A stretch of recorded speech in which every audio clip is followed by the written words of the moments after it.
The best way I can describe it is like a Jenga tower.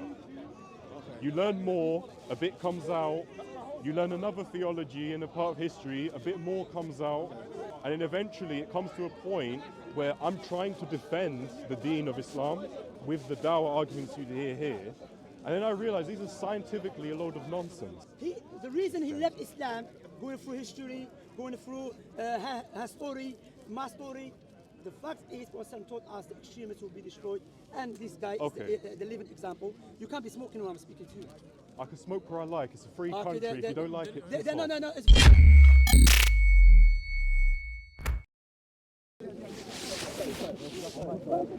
It's windy in the end. It's still windy in the end. Hey, why are you pushing me for? Oh, sorry. I love you, The first thing... Yes, but I still have to be good to you just for me. That's what Islam teaches us. I thought it was my turn to speak, but there we go. But you see too many people speak like that. You cannot blame me. Where are all these microphones coming from? Sorry, bro. Jack. My name's not Jack. What's your name? Brother? Abdullah. He used to be Abdullah. I'm not fucking allow him yet to He used to be Abdullah. I'm not fucking allow him No, yet. MI5, they don't allow it, no. He used to accuse us Yeah, of I'm MI5. Secret Service. So yeah. Islam, I work for His Majesty's This guy Secret become Service. so Islam, they still practice.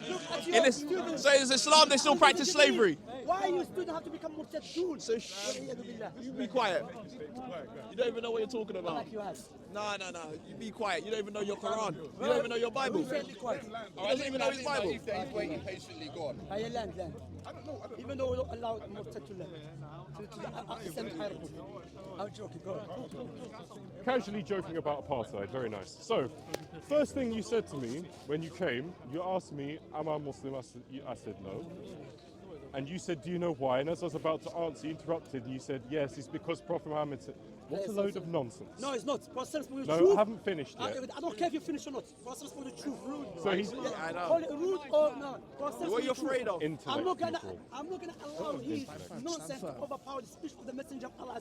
Prophet's speech is over. You haven't even... It's above anyone's sorry, speech. listen.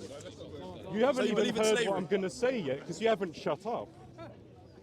You know, when you talk to me directly, don't look at an audience. Who are you to tell me what should I do? I talk to the camera, talk to you. Yes, this isn't... You said you wanted a conversation with me. The time you tell us last You came and you said you wanted a conversation with me. Yeah, but you kept getting So why are you having a conversation with him? No, because why? If you try to tell You me... interrupt and make a statement asked to me a him. question now, I'm And you're gonna doing answer it that. again.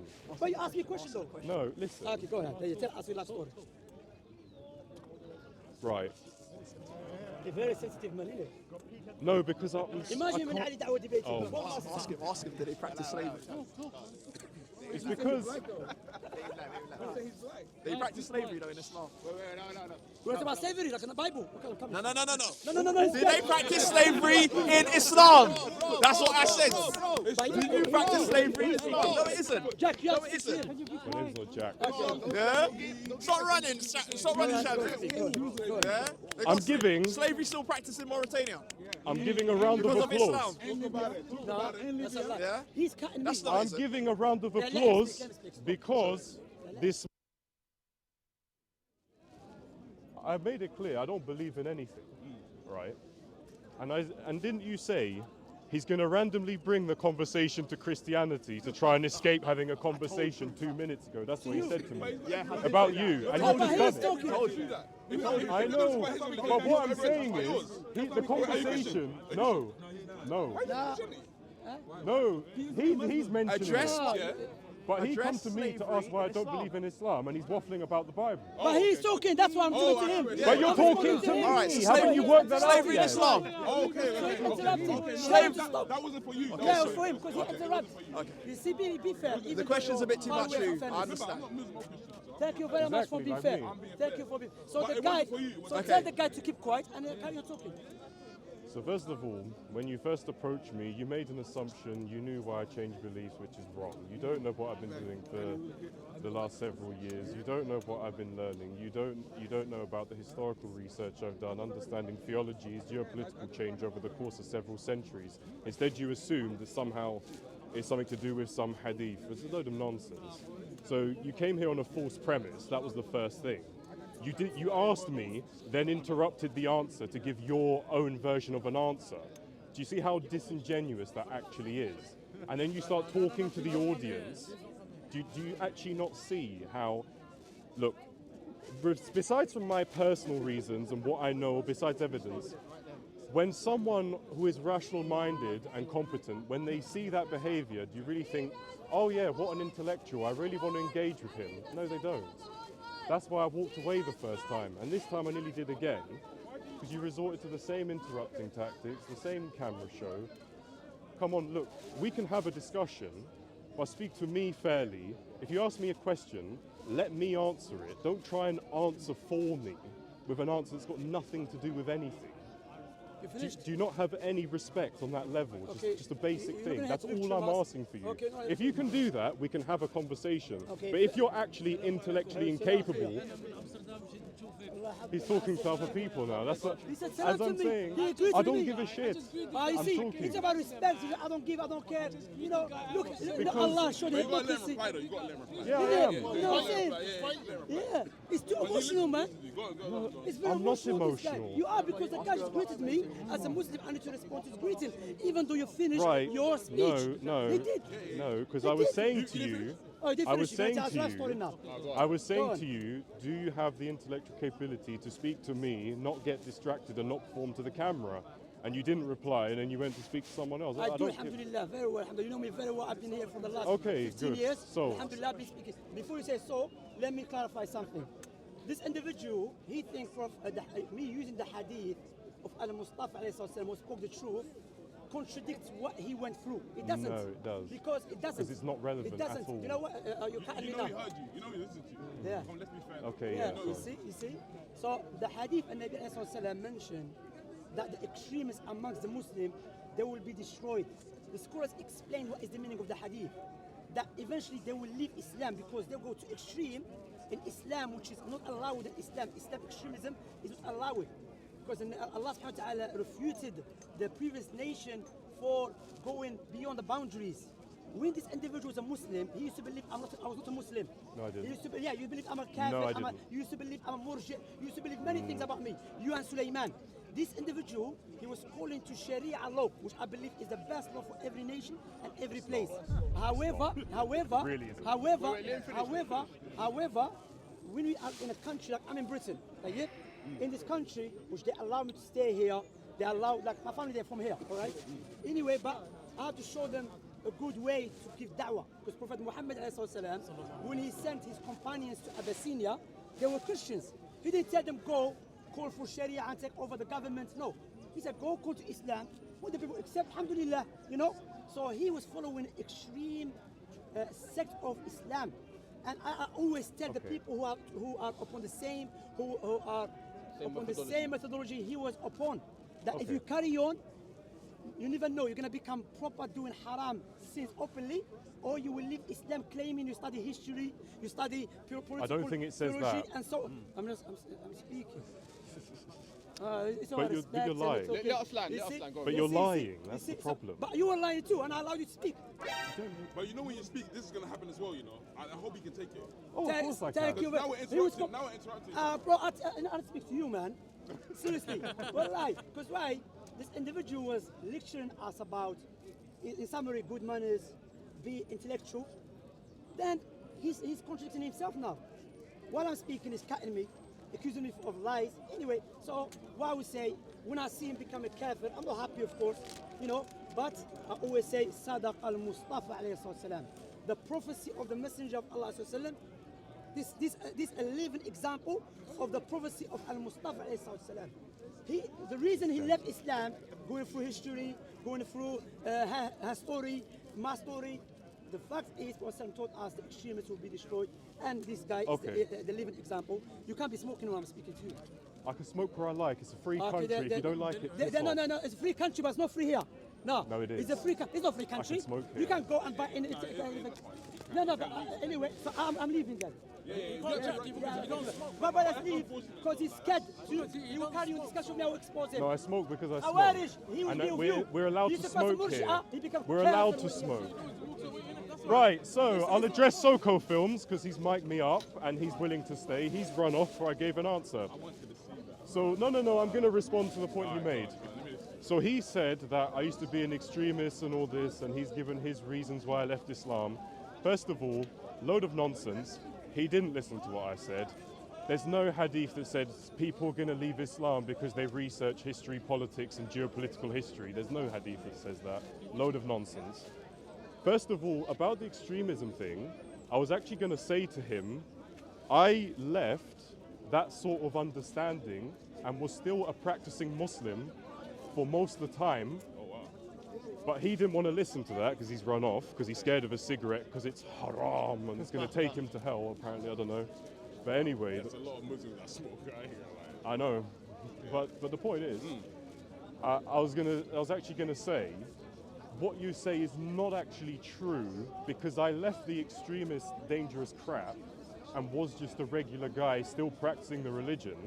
And that was how I spent most of the time. There was personal experiences that happened in my life that changed my views. And it got to a point where I didn't agree with the views I used to advocate in this park. And that's why off camera, I've spoken to people like Steve and even Bob, and I have actually apologized for the dangerous shit that I used to spout here. Because I genuinely do feel bad that, you know, in the future, I'll probably have to explain to my children stuff that, yeah, I was once a brainwashed, dangerous idiot. And I accept that, but I'm honest enough to own up to that. Do you know what I mean? I ain't gonna lie, that takes a lot of man. But obviously, that's all I was going to explain to Shamsi. It's nothing to do with any bloody hadith.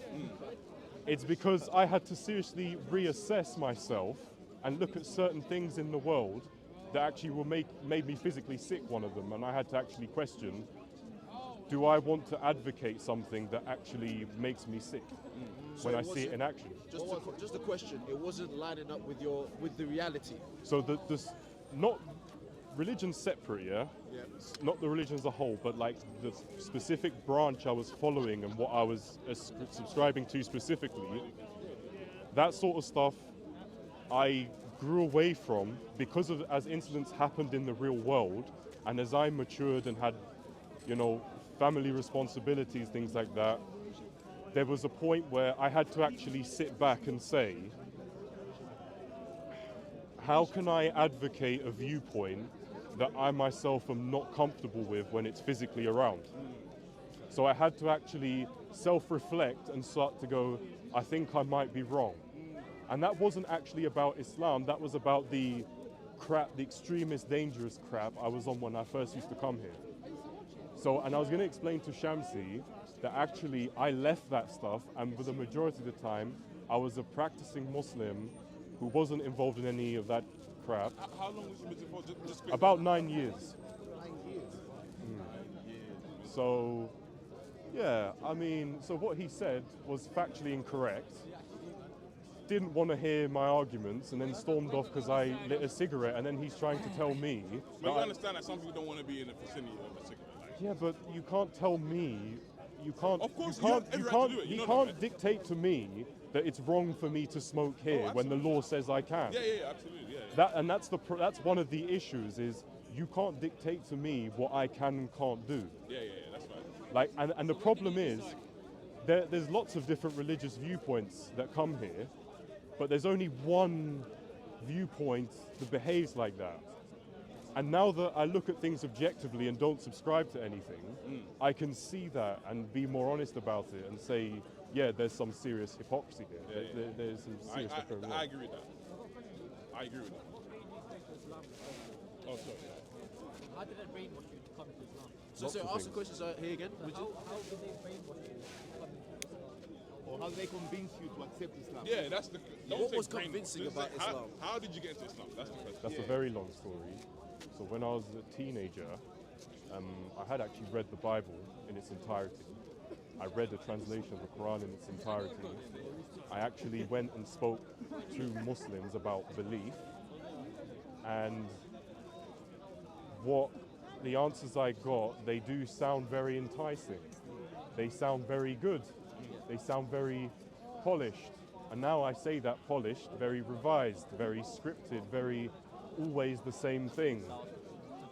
And unfortunately, when you don't actually understand, like I do now, things to do with different theologies, the history of them, geopolitical history, when you hear the arguments without understanding those things, they sound great. And I was saying to, what's that guy called? I think, is it Chris? Earlier, the Christian guy, Chris. I said, I've actually got this sort of saying I'd say now, which is Islam is like a meat pie. You eat it, it's great, but you don't want to know what goes into it. Because once you learn sort of all the theologies that were around at Muhammad's time, in his time and place, and then you realize every narrative the Quran gives, every practice, every statement about the universe, there's not one thing that's actually unique. So that's how I left. But that process of leaving the religion as a whole, that took about a year of learning, just out of curiosity, because I've always been interested in history, politics, geopolitics, sociology, psychology. And as you learn sort of more of those things, I just couldn't take it seriously, because the Quran sounds all amazing and mystical.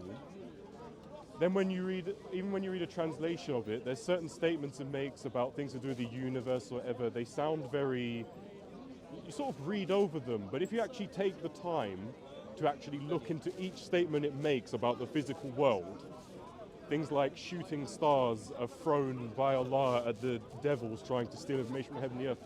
Isn't it weird that that was in Zoroastrian theology? Yes. And Zoroastrians were around in Arabia at Muhammad's place and time. Isn't it weird that every astrological thing the Quran says, everything it says about the structure of the earth, happens to be found in Zoroastrianism? Right. And then I also found, and then also I found even, you know, the sort of the Islamic narrative of Christ, Isa ibn Maryam.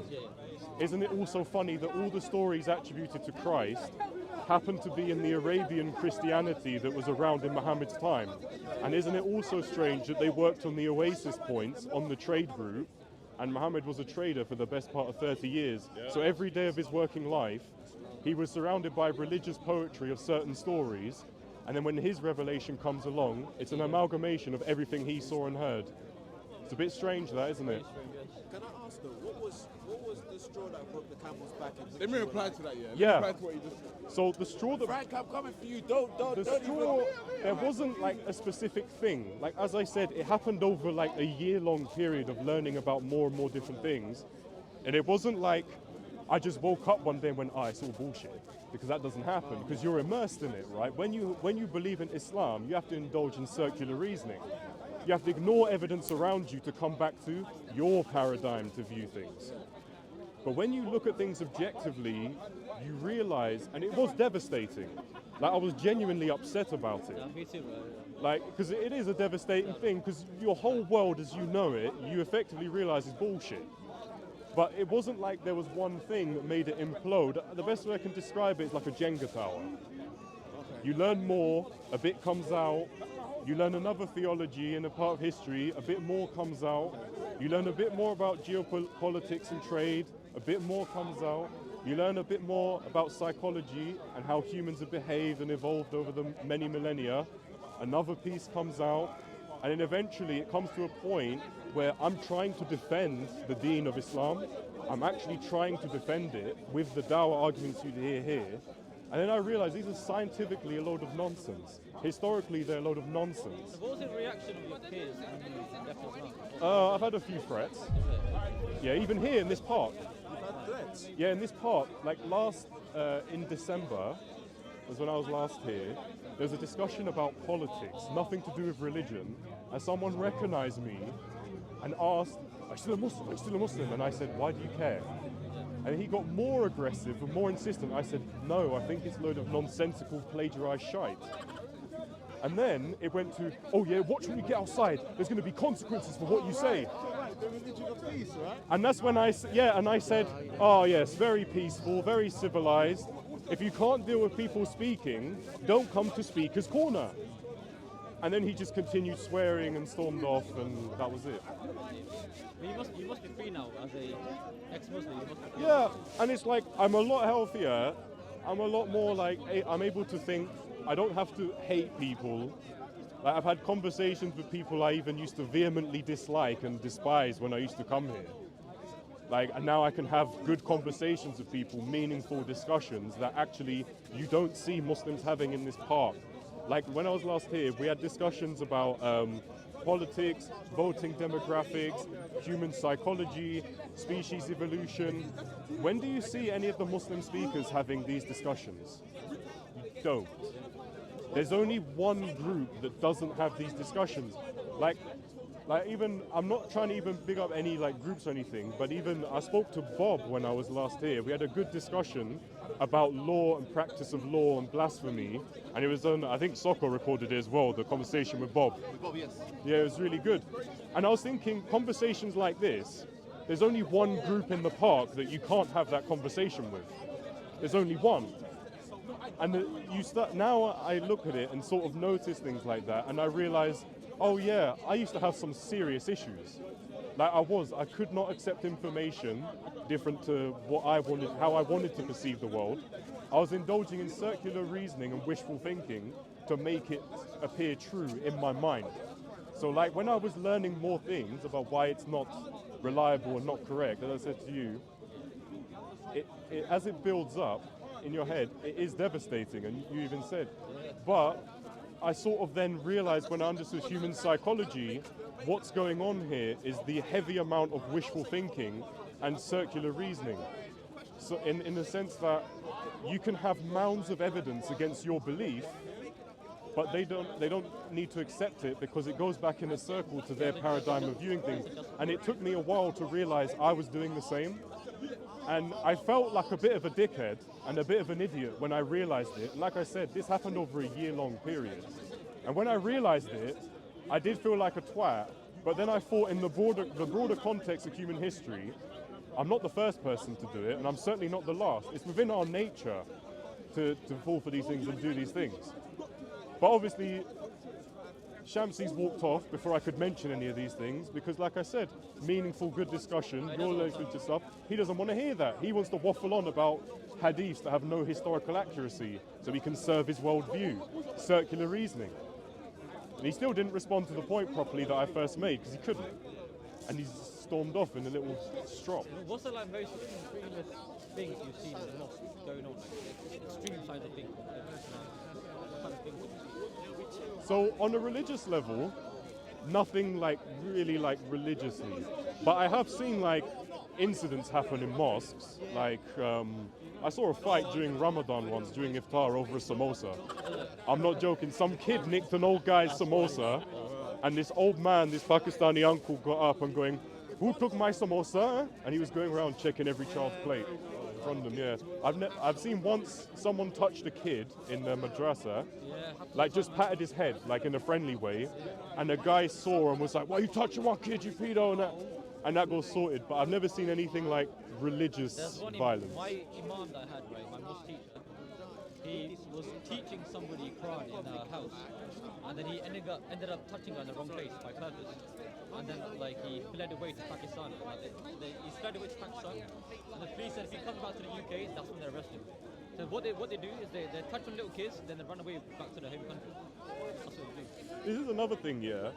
I mentioned this to Bob off camera when I spoke to him. I said it is good that as a person he's genuine in taking like responsibility and talking about issues which religious communities tend not to do. So I was talking in the case of like crime or paedophilia, right? When it happened, like we saw the Church of England's reaction to the recent scandal, it was appalling. It was like they didn't really care. But I was like, I did see online, Bob went out of his way to address the issue and talk about it. So I was like, oh, that's good, there's someone talking about these issues. But then when I was a Muslim, I sort of noticed that Muslim communities I'm not speaking about all Muslims, but generally in the UK, the Muslim community is very hesitant to talk about community issues. There is more of an attitude of sweep it under the carpet. They agree with it. I don't think that's necessarily even a religious issue. I think that's a cultural thing. Like, because there's a lot of thing about shame and, image in the community and things like that makes them sweep under the carpet. I don't think it's necessarily always religious, but there is a problem in differences in how people deal with things and take accountability. I have noticed that. And I know this isn't all Muslims. It's not, no way. But most of the Pakistani people. But Muslims, especially in Britain, do have a big problem with owning up to problems in the community. It's simple things like, you know, a lot of the areas in the UK where most Muslims live, have you noticed, have some of the highest crime rates and most trash on the street? Have you ever heard any of the imams talk about this or deal with it? I haven't. Very, very nice. It was nice talking to you, man. Yeah, man, it was good to speak to you. Congratulations for leaving Islam. Congratulations, bro. So any final messages to anyone that's considering becoming a Muslim, that Yeah. thinks that it's a religion of Yeah. peace Yeah, and so tolerance? So what would you like to So say to them? all I would say about that is what I said earlier. It's like a meat pie. You eat it, it's great, but you don't want to know what goes into it. What I would say is, don't listen to what they tell you. Read all the theologies in Arabia before the Quran was revealed, and then read what the Quran says about things to do with the universe, and you'll start to ask an all-knowing God has released a book about everything, and it just happens to have all the information from all the theology surrounded by the person who surround the person who apparently received the revelation. It's very strange that it's like, didn't he know anything else? The human species is around 200,000 years old, and the all-knowing God only knows recycled stories and scientifically false nonsense from a 4,000-year period, all in civilizations that happen to be along the same trade route. And that's another thing, talking of trade routes, what was Mecca as a city? It wasn't a city, was it? It was a settlement set up to reach the trade route. It's like I was saying earlier about the narrative of Jesus in the Quran. Isn't it funny that the Arabian Christians had the story of Jesus turning the clay bird into a real bird? And isn't it funny they worked on the oasis points on the trade route, and for the best part of 30 years, Muhammad was a trader.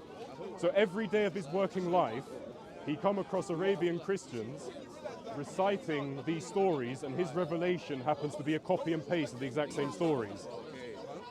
And this is like most of the stuff about the universe, the stars, like one of my favorite ones, this is one of my favorite, who needs physics when you got this? They're shooting stars are thrown at devils who are trying to steal information from between the heavens and the earth. And the sky is the ceiling, and the night sky, it's nothing to do with the sun and the moon. Oh, no. It's because a veil is cast over the earth. Now, these high-level ideas, you know, very intellectual, very scientific, are also found in Zoroastrian mythology and theology. That was around for quite a few millennia before Muhammad was born, and there was several Zoroastrians in Arabia at the time of Muhammad. Isn't that strange? So what I'm saying is, learn about all the theologies in the region at the time, learn the geopolitics of what empires surrounded Arabia, learn what was going on, read what they believed, the stories, the ideas about the earth, the universe, the seven heavens, heaven and the earth. Read about all of it, and then read a translation of the Quran. It won't seem very divine then.